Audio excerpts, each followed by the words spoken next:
What's up, NBA fans? Welcome to the second part of our NBA trade deadline marathon podcast version. You know, we talked about the Eastern Conference on the first part of the NBA outlet. Now we're going to talk about the Western Conference. Back with me, just like before, Kory Waldron.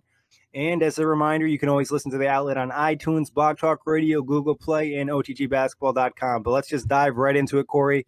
Start with the Southwest. First team, Houston Rockets. Not a ton on the trade deadline this year. Last year, a lot of talk. Now they're just kind of gauging the market for Ryan Anderson, probably for the summer, looking at smaller deals. What are your thoughts on Ryan Anderson and the Rockets? Are the Rockets going to do anything or no? You know, they were one of the early teams that were connected to Tyreke Evans. Obviously, they're no longer really in the running. I'm sure the asking price is too high with what they would want to give up, since as we know, they are contenders. Shopping Ryan Anderson, like you said, you mentioned this off the pod before the Eastern Conference one. You said that it's got to be for interest in the offseason, seeing who would take him on, what they could get for him. And I agree. I'm right there with you. I don't see any team at this deadline in particular saying we need Ryan Anderson on our team, or being willing to give up anything of value for Ryan Anderson. But who knows? Crazier things have happened. Daryl Morey has been fantastic as a GM over there. He's made some great moves over his time, getting Lou Williams last year, for example. I could definitely see them making a smaller move, perhaps, if they really wanted to bolster something. But they've gotten great contributions from everybody on that roster so far. Yeah, I almost don't want them to mess with anything. I just say leave the team, let it go out, gauge your value for Ryan Anderson, see what's up with that. Maybe see if there's some buyout guys you can attract, because you know a lot of these guys, maybe they don't like Golden State. Maybe they want to take Golden State off. In my opinion, I think your opinion as well, Houston has the best chance to do that. So I kind of want to see this team stay together. And Ryan Anderson's going to give you more on this team than what you would get back in terms of helping you beat the Warriors. So I think the Rockets should probably just stay put. Moving on to another Texas team, the San Antonio Spurs, and we pretty much know nothing about them because they keep everything on the DL. Obviously, there was speculation that Kawhi's not happy. They'll move him. That was just a joke. One name I heard somebody mention, I think it was Matt Chin, maybe mentioned to me off air on the previous pod. I heard on another podcast as well. Would they have interest in somebody like Spencer Dinwiddie? Well, you know, Spencer does fit that kind of next man up, unselfish attitude that the San Antonio Spurs are known for. We know Tony Parker is near the end. He's already been reduced to a backup role. DeJounte Murray looks really good in flashes. Offensively, though, his game is just not there yet. He's still got some ways to develop. So a guy like Dinwiddie really could kind of ease a transition into a Murray starting point guard period for the Spurs. Again, the Spurs keep everything very in-house. We don't really know what they're thinking. They seem to make a small addition at every trade deadline. Nothing that is earth-shattering, but they're one of the teams, actually, that tends to look for buyout players. Like if Greg Monroe had stayed out in the market too long, the Spurs would have picked him up. I had no doubt in my mind. An interesting combo I think they would maybe pick up, maybe Marco Bellinelli or Sonny Ilyasova. Bellinelli's already played in San Antonio. They seem like Spurs type of guys where they could even get more out of them. Like we said, Spurs keep everything really quiet. We don't know much about them at all. Moving on to New Orleans, they already made their pretty much big trade picking up Mirotic, so there'd be another team looking for buyout guys. They still are active, but I just don't really see the assets they have to move at this point. No, they were really hoping for Greg Monroe. Yeah. I was looking into the bird rights by Preston Ellison, the guy from the OTG podcast, yesterday. And it was before the Mirotic trade and before Monroe signed. Or the Mirotic trade happened and before Monroe signed with Boston. And they were all saying, like, Monroe's got to come here. He's going to come here probably. And it didn't happen because he has no ties. It didn't happen. And that was kind of their last chess piece to get. Like you said, there's not much they can do to change up this roster. They're pretty much tied in with what they got. And, the one issue with them is, too, they just don't have a lot of shooting.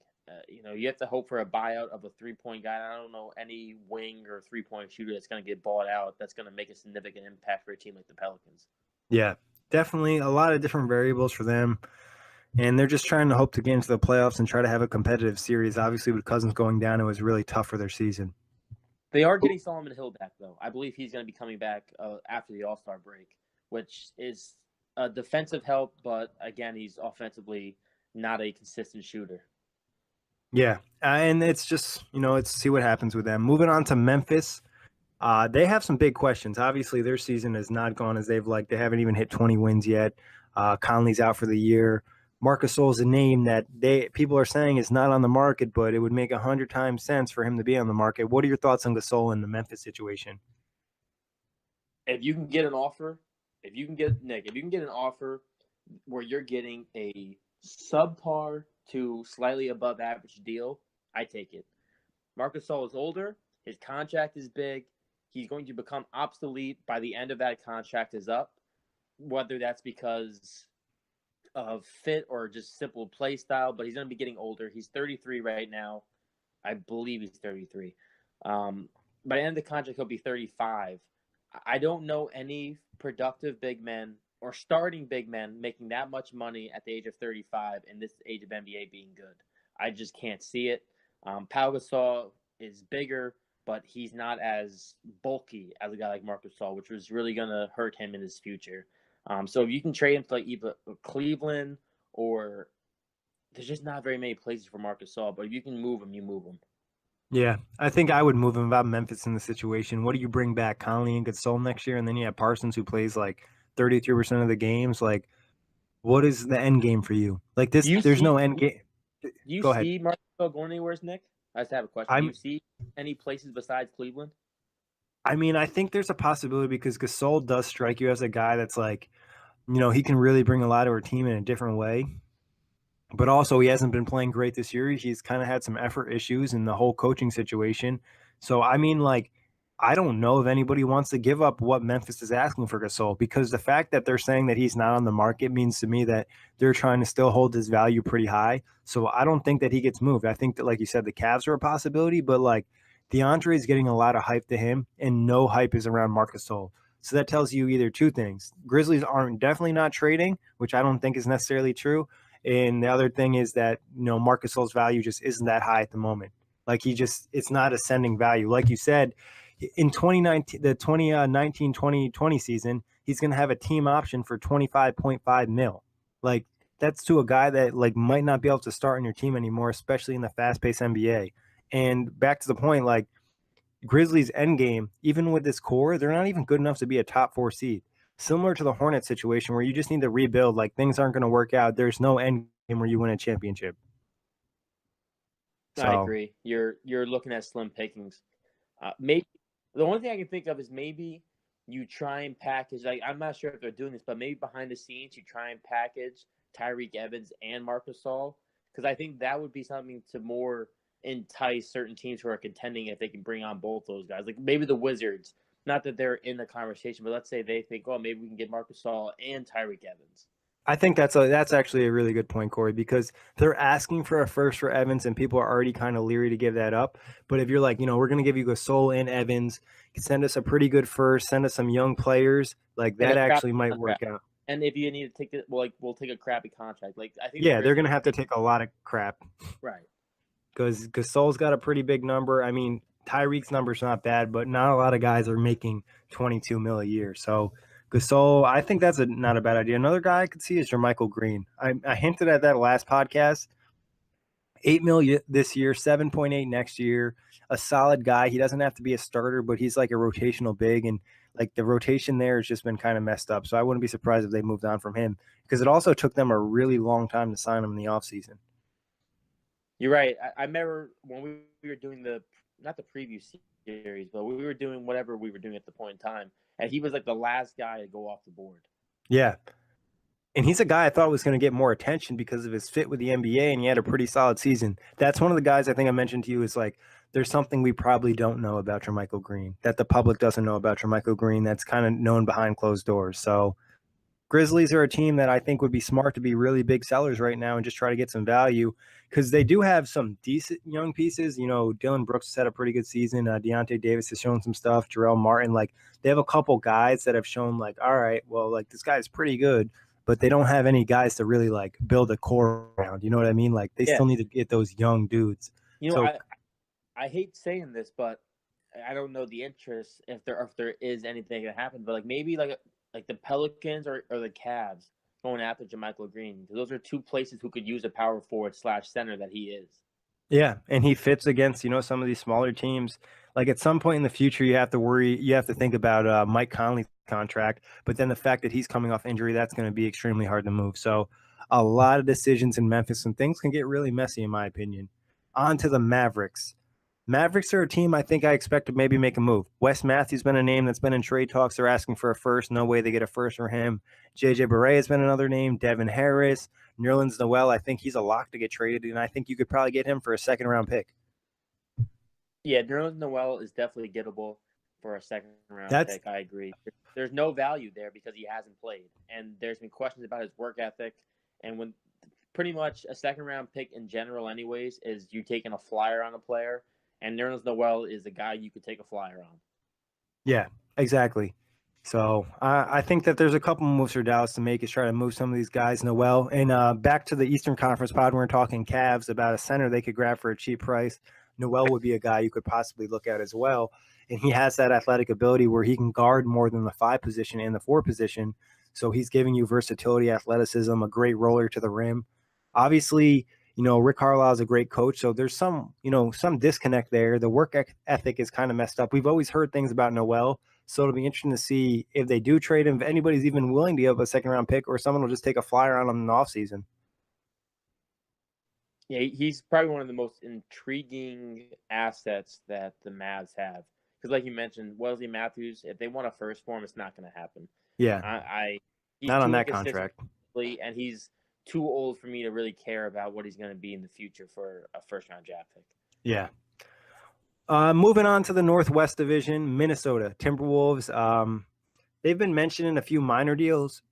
Excuse me. They've been mentioning a few minor deals. They need bench help. The starters aren't really going to change. Do you see anything happening in Minnesota? Are they going to make another splashy move, or they just don't really have the room or the assets? I don't think they can. They're a team that needs to. If they could get a guy like Lou Williams over their Jamal Crawford, yes, they're just not in a good place with money. And like guys like Shabazz Muhammad, who's demanding a trade, who just has not been good for them. He's completely fallen out of the rotation. Aaron Brooks is their backup, third string backup point guard. He don't play. Tyus Jones has been good, but they don't have a deep team. For a while, they were making almost all of their starters play 37 to 44 minutes a game. And come playoff time, you're just going to burn out your team. You can't win with a 7-man rotation. It just doesn't happen. Yeah, they're going to be a team that probably tries to open up a spot for maybe a buyout candidate or something. Like you said, they need some depth. The one positive for the Timberwolves, though, moving into the later portion of the season, is they have a lot of young guys and they're going to get better. But the minutes are scary, especially long-term for guys' careers like a Karl Anthony Towns and Jimmy Butler, who's deal with Tibbs for 2 stints. Like, these minutes do add up. Look at Joakim Noah. But moving on to – Hey, if maybe Joakim Noah gets bought out. Don't say it. Joakim Noah to the Timberwolves. But OKC, another team kind of around the same level as Minnesota in terms of the standings and what we expect playoff time. They've been active. Roberson obviously went down. Avery Bradley's been a name. Rodney Hood's been a name. Jonathan Simmons has been a name. Where do you think OKC goes? Like, are they going to make another move, or are they just have limited assets and they can't really do anything themselves? I am almost 85% sure OKC is where Marcus Smart's going to end up. He played at Oklahoma, I believe. Oklahoma City, right? Or something. Oklahoma State, my mistake. Oklahoma State. I have a weird feeling that that's where he's going to go. The minute I saw the real GM notification pop up that they had interests, I immediately thought that deal was going to happen. He'll be just imagine how annoying facing Westbrook and Smart would be. Like, they just seem like super petty and annoying that would be a headache to deal with for a full game. Right, and it would be a team like the Warriors would still probably beat, but maybe in 5 or 6 games instead of 4 to 5 games. You know what I'm saying? Maybe it goes an extra game. Because I don't know, I like the dynamic that Marcus Smart could bring. I do worry about him being a ball hog on the same time on the floor as Westbrook. But Dion Waiters survived, so Marcus Smart should be okay. But I think defensively he'd be a really nice fit. And if you wanted a more unselfish player, then Avery Bradley I think would slide in.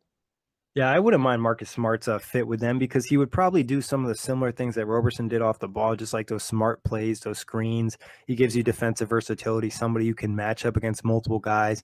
And like you said, he'd just be another headache for a team like Golden State or Houston to deal with. Like we saw what he did against the Rockets in that game that got the Celtics to win, getting those 2 offensive fouls on James Harden. Like he could easily do that against another team in the playoffs. So smart brings OKC, value. they're also a very hype team.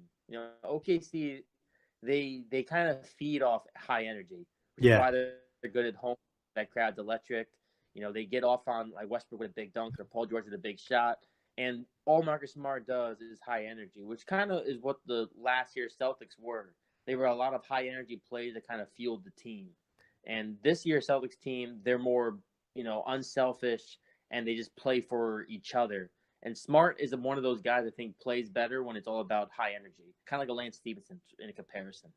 Yeah, and I think they like I said, he played at Oklahoma State, so I think the fans would really love him. It's interesting what OKC would send back. Maybe it's like somebody like a Terrence Ferguson, a Jeremy Grant. Like I don't know if they're trying to send a pick or sending young guys. OKC's in a weird situation. But moving on to the Nuggets. This is a team who's been kind of sporadic, a little bit hot and cold. Paul Millsap should be back soon. Another team who's tied to Marcus Smart. He's tied to Amari Carroll. They're looking to add either probably a veteran guard to stabilize the offense or just some kind of consistent wing because Wilson Chandler's been rough. And they've just been trying to fill someone to that small forward spot, and you can't really play Gary Harris and Will Barton against big small forwards. Yeah, I mean, I don't like Marcus Smart to Denver personally.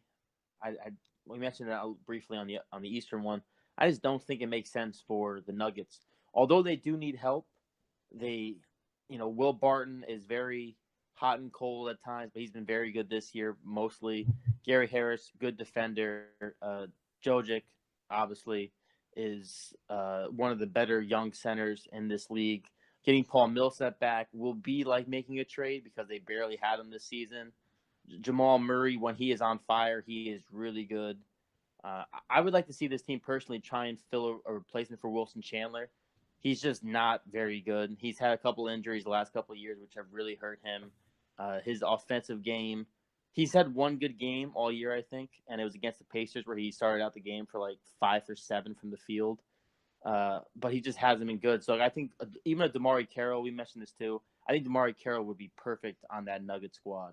I wouldn't mind that. They have some nice young pieces. They're also going to be looking to get money off the books. Jokic is a free agent at the end of this year, or he has a team option for next year. So then they're starting to worry about when are we going to have to pay him? He's getting paid like 1.5 or 1.6 right now. When that contract goes up and he hits that max number, it's going to be a big difference. So they're going to try to get rid of some of these bad contracts, maybe like a Darrell Arthur or Kenneth Faried type of guy, just somebody like that where they can get rid of some of this money, open up some cap, and then maybe grab a young player. I think ideally what they'd like to do if they're giving up their first is bring in a solid player like somebody like a DeMarre Carroll and then sending out one of the young guys maybe and sending out the first and then a bad contract. So they're kind of getting two birds, one stone when they send out a first. Yeah, I could see that. Portland's another squad. DeAndre has been tied to them a lot. Joseph Nurkic just hasn't been the guy that they've expected. Obviously, luxury tax, another question mark in Portland. Mo Harkless has been that guy in like a million rumors. Myers Leonard, Aminu, Ed Davis. It seems like pretty much everybody's off the table but like CJ and Dame. Yeah, I mean, I know that they're trying to move Nurkic. He's fallen out of favor there a little bit. He's a free agent at the end of the year. Right, and I know he complains after almost every foul call, and he flops a ton. Like against when they played the Cavs, he faked as if LeBron headbutted him, and LeBron didn't even touch him. Yes, I remember that. He annoys the crap out of me. But they need help because, like you said, it's Lillard and McCollum, and then it's a roll the dice of who else is there, like and effective on that given night. They could take another team who could use a wing, anyone who could shoot. Another place that DeMarre Carroll has a lot of places that could use a DeMarre Carroll. That doesn't make them contenders, but makes them a little bit better than they are. He fills out the roster. He's a nice complementary piece to Murray, and he's having a great year in Brooklyn. So I think it's kind of like a lot of people will be like, oh, maybe things in Toronto just really didn't work out that well. So I mean, Portland's like a weird situation too. It's like, where do we go? Where do we go? We're not going to make a trade that we're going to get to the Western Conference Finals, but we also want to make sure we make the playoffs and have a competitive first or second round series. So it's like, how many moves can we make? Do we make that splash move? Do we move CJ for like, people have mentioned CJ in a pick, CJ for Kevin Love in a pick, or like something along those lines? Like, I don't know. Do they make the splash or they just kind of stay put and make a minor move? And you mentioned relationships. I'd be hard McCollum and have Lillard be on board. I have a hard time believing that he would be okay with that. I think him and McCollum have a really good relationship. They kind of have that yin and yang between the two of them. Unlike John Wall and Bradley Beal, this is a backcourt I think that truly loves playing against each other and has a great deal of respect for one another. I would be hard pressed to see Lillard being okay with that. I think the deal would have to make the Blazers better. Like Lillard would have to be convinced, like, all right, CJ's my boy, but this actually gives us a chance to like make some more moves. So I think that would have to be the case. I think at some point in the future that's something they consider, because I don't know if necessarily always having your two best players in the the backcourt's like always what always works. You know what I mean? You necessarily need maybe your power forward or your center to be one of your best players too. You don't want to have it all in your backcourt. Well, I think for them the issue is too. I mean, they got rid of Crab, right? But the contract of Evan Turner is another one that's just not very good. Yeah, and Evan Turner is getting worse. Defensively, he's still good, but the offensive numbers have really dipped this year in particular. No 3-point shot hurts anybody in the NBA. It's just tough to play offense in the NBA when they're playing off of you like that. Turner's great in that like mid post area, but I don't know if he's necessarily the best fit with a Dame and CJ. So that roster just has questions in general. On to another team that's kind of like wishy-washy. We don't know which way they're going. That's the Utah Jazz. A lot of the reports have stated like they want to maximize Gobert's prime. So pretty much anybody's available except Gobert and Mitchell. So I think they could, either try to unload some players to help a team out or maybe take in some guys that are kind of project players. Yeah, I definitely see them moving Joe Johnson. He demanded a trade recently. I think he's bought out probably. You're right. If there isn't a market, or maybe they try and package him with like a Rodney Hood or a Derek Favors. Hood is interesting to me. I do think he gets moved, but I couldn't tell you where. It's one of those guys where he could fit a hole for so many places because he plays defense and offensively. When he had more minutes when who was down.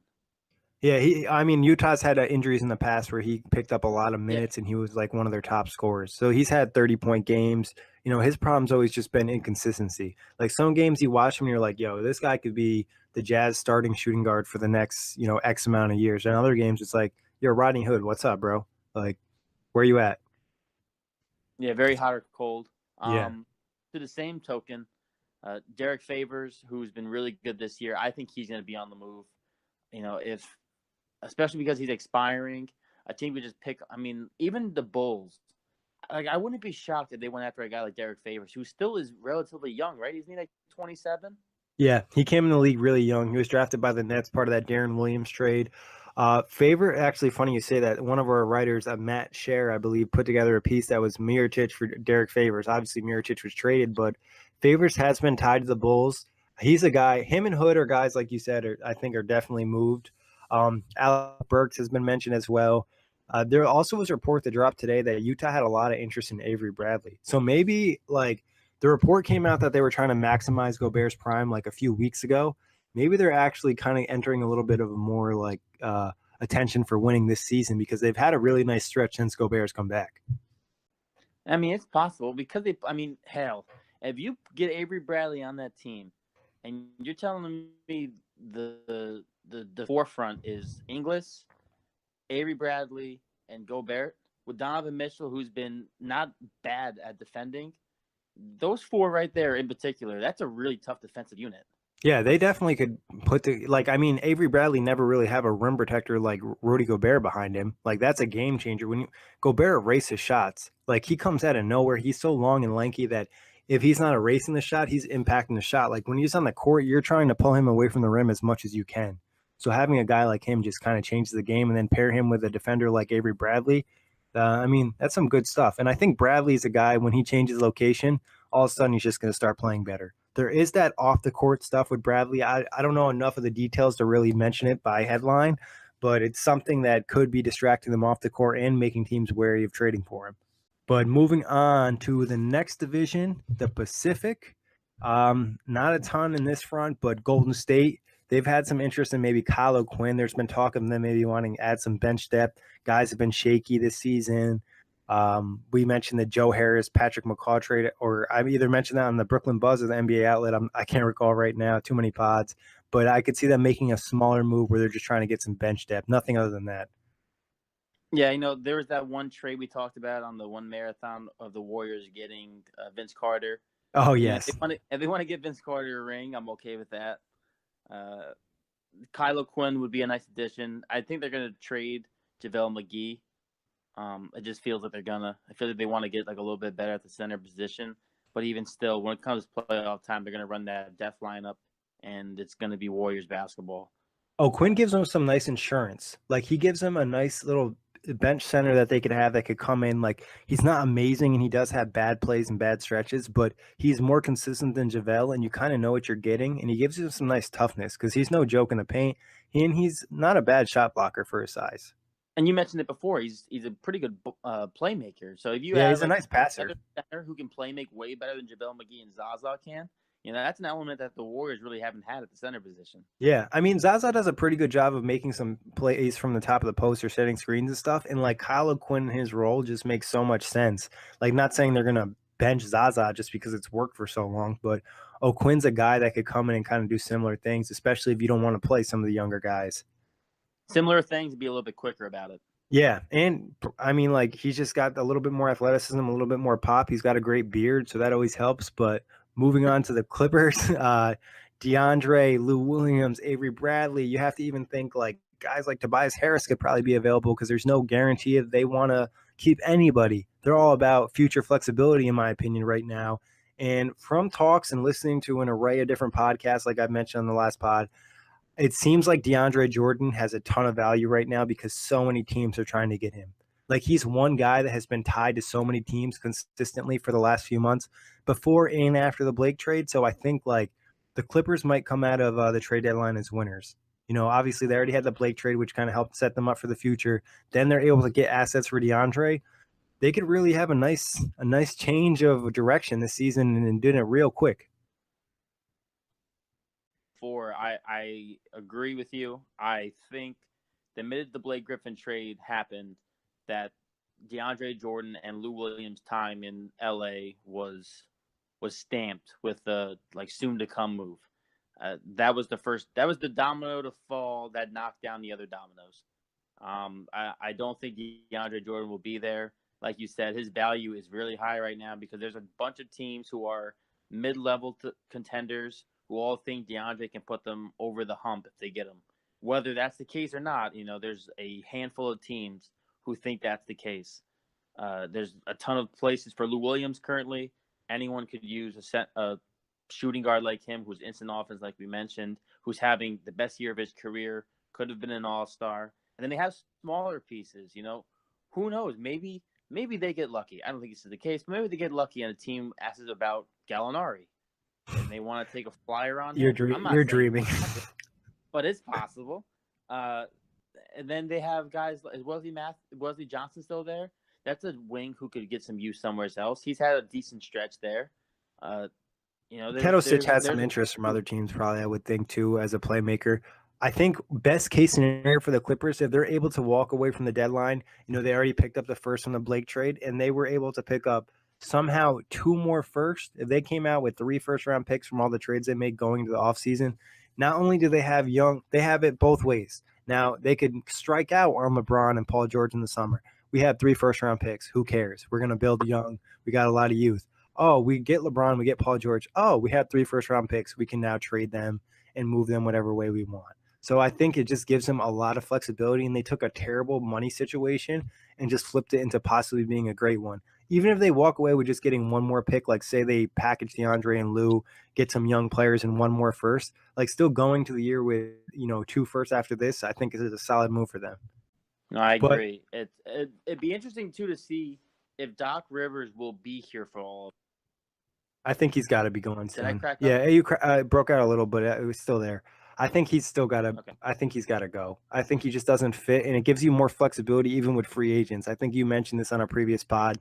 Relationships with Doc Rivers don't always seem to be the best. I think some guys like love him or hate him, so I think that'd be interesting to keep an eye on too. And he's never been a, and I Yeah, don't see Doc Rivers at this point in his career, who's already, coached a championship team. He's had close teams with Lob City. I don't know if he really wants to be at an organization, have to build it up from the ground himself. He seems like a guy who likes to have pieces in place. yeah, I could see him, and there'll be jobs available. I don't know if anybody's interested in what they want in Doc, but he's always seemed like a pretty popular name.